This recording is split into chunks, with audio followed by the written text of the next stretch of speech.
Alright, you guys, I'm back with another video. This is gonna be my last one for the night. So we have another talking video. This is my second one.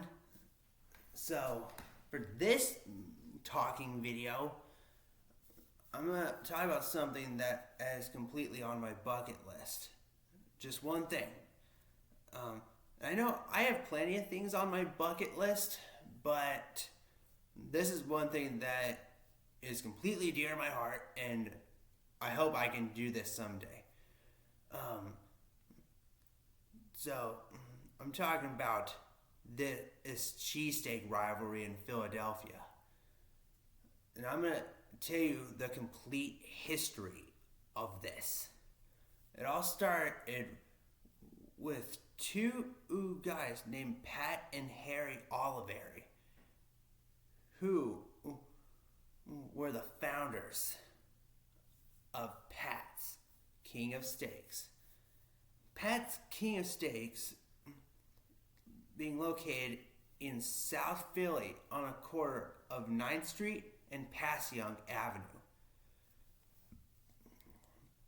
Believe it or not, Pat's was the first place, the originator of the cheesesteak. It all began back in 1930. That's a long freaking time. And what I've heard, it actually started out as a hot dog stand, and guys were working in there one day and got tired of eating them hot dogs. They went down to the butcher, they got some thin sliced ribeye and put on the grill. And a cab driver comes along and says, "Hey, I'll give me one of them." And he said, "Hey, you know what? Get rid of them hot dogs. I'll start selling steaks." And that's how it all began. And they got rid of them hot dogs and went into full-on steak sandwich mode. So people, ever since then, have been lining up to go get a cheesesteak from Pat's. They have their own lingo for ordering. They call it a cheese wet, which means you get yours with the meat, the cheese, and onion. Then they have a wet out, which means you get it without the onion. Then they started adding the additional stuff, like provolone, white American, and mushrooms, peppers. They decided to add those options in case people wanted to have it the way they wanted.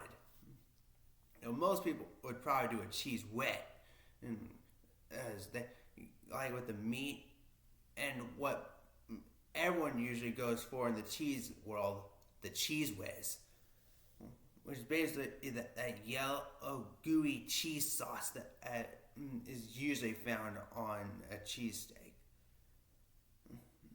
If you're someone who doesn't like a cheese whiz, you can do provolone or white American cheese.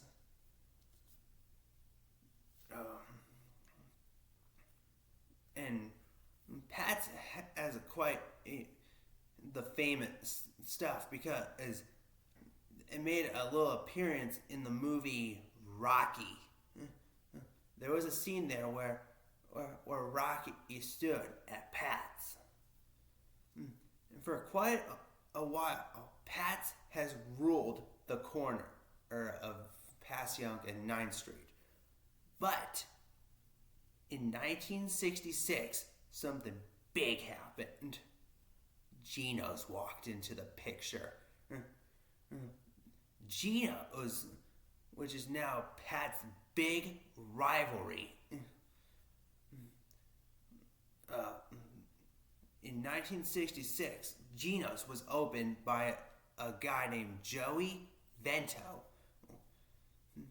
who no longer exists, but I don't know who the new owner of the place is, but he knows how big this rivalry is. Because Joey, he refused to set foot in enemy territory. I heard that he had never walked on the pavement of Pat's, and nowhere around his territory. And a little fact, Geno's was the first place to put cheese on their cheesesteak. So, before Geno's walked in, Pat's did not do cheese. I guess when Geno's walked in and started adding cheesesteaks, Pat got the idea and decided they wanted to follow along. And neither of the places accept credit cards. You must have cash handy with you.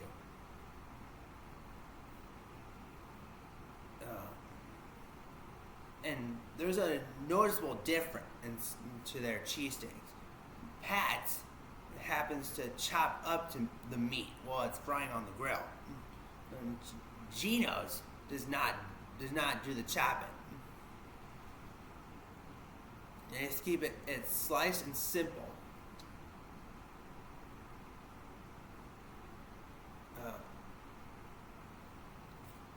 And a lot of famous celebrities have come to both places. I remember Joey said he once served Nicolas Cage. He showed up in a cab, got his cheesesteak, and drove off. I think that Cher was at both places.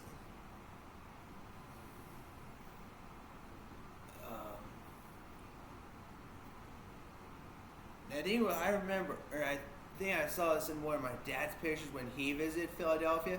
They put a Geno's at the airport. So I guess Geno's had the bright idea of putting a Geno's in an airport. So, anyone who goes to the airport or get a whole mouthful of Geno's there. I probably made Pat's jealous. And the atmosphere of both places is totally different. Pat's looks maybe a little bit older, while Geno's has lights. At night you see Geno's, it's like all colored up. So they can just mock Pat's. That's pretty weird to think of, but I want to drag my ass to Philadelphia and see which place has the better cheesesteak. May as well just get in a plane ticket to Philadelphia, spend a few days there, and go figure out the great cheesesteak Debeat, and then fly back here. Or just go there for the day and just come back the same day. Go there, go see the Rocky statue, figure out the best cheesesteak, and just fly back. Wish I could do that someday.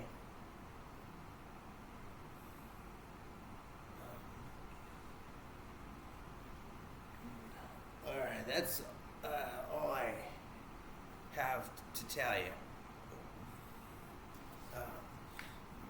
So thank you for watching, and make sure to subscribe. I would hit the like button on the thing, or I will never forgive you. Okay? So, press it. Peace out.